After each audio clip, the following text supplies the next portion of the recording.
In this video, we're going to be looking at how we can represent whole numbers in index notation. Now, the best way to do this is to actually look at their prime number components. Let's take a look.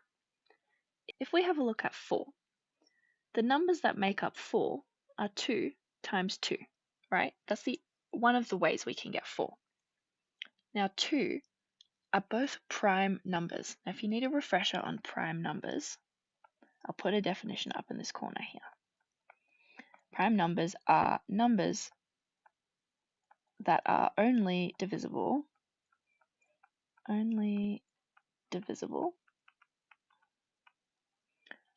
by 1 and themselves. So 2 can be divided by 1, we'll get 2, and can be divided by itself. 2 divided by 2 is 1. We cannot divide 2 by any other number, which means because we know that 4 can be written as 2 times 2, we know using our index notation that this is 2 to the power of 2. Let's have a look at something like 8. We'll do the same thing. We'll create this tree of factors. So if we have 8, we know that we can get 8 by doing 2 times 4, for example. So we've got our factors as 2 times 4. Now 2 is a prime number. We can test that, which we did before. Whereas 4 isn't a prime number. 4 can actually be split up into factors of 2 and 2, because 2 times 2 will give us 4. So if we now go and circle our prime numbers here, we can see that we can write 8 as 2 times 2 times 2, which using index notation is going to be 2 to the power of 3. Let's have a look at one more example. If we do something like 50, one way you might think to split this up is into factors of 5 and 10, because 5 times 10 gives us 50. Now you can also, if you found different factors, like 2 and 25, you can use those as well. I'm going to use both to show you that doesn't matter which factors you start off with, you will get the same answer. So let's start with our left one. We'll keep going. 5 is a prime number, so we'll have a look at 10. 10 can be split up into 2 and 5, because 2 times 5 gives us 10. So those are its products. Now 2 is a prime number already, so we want to look at 25. Factors of 25 are 5 times 5, and both of these are prime numbers. So if we now go ahead and circle our prime numbers for both of these trees, like this,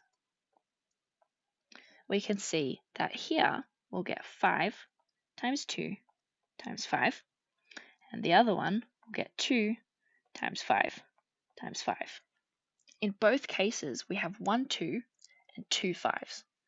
The 2 5s can be written as 5 squared, so we'll get 2 times 5 squared and 2 times 5 squared here, which is exactly the same answer. I'm going to leave a couple of practice questions for you below. Give them a go first by splitting the number into their factor trees and then circling the prime numbers and writing them out using index notation. Okay, let's take a look at the first one. 27, the first factors that I think of are 3 and 9. Now 3 is a prime number, but 9 is not, so we need to split it up further. The factors of 9 are 3 and 3. Now 3, as we've identified, is our prime number, so we can go ahead and circle all of these, and we can see that all of the ends of these branches are prime numbers, so we stop there, and we can write 27 as 3 times 3 times 3, which in index notation would be 3 to the power of 3.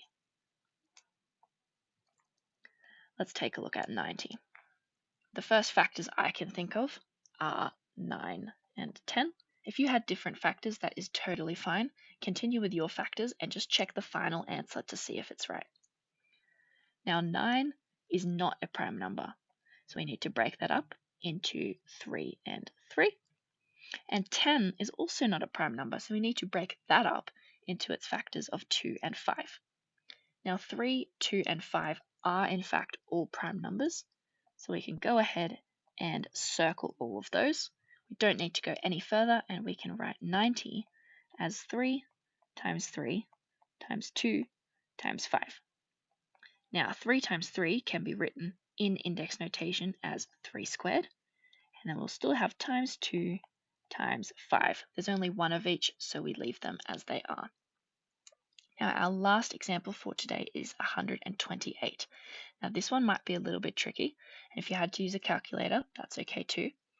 We can see that it is even, so I am going to start by just going 2 and using my calculator, finding what 128 divided by 2 is, which is 64.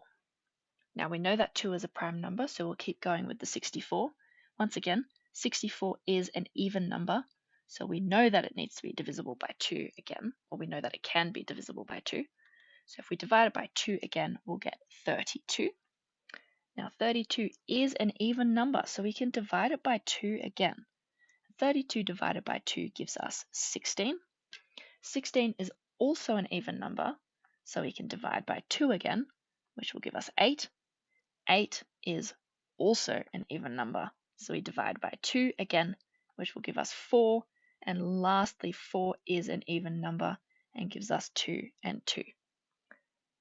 Now we can go ahead and circle all of our prime number ends here. And we see that all of our branches end in a prime number, and funnily enough, they're all 2. So we can write 128 as 2 for this one, times 2 for that one, times 2 here, times 2 here, times 2 here, times the 2 2's for the 4. And using index notation, we've got 1, 2, 3, 4, 5, 6, 7 2's. So we can write this as 2 to the power of 7. I hope this was useful.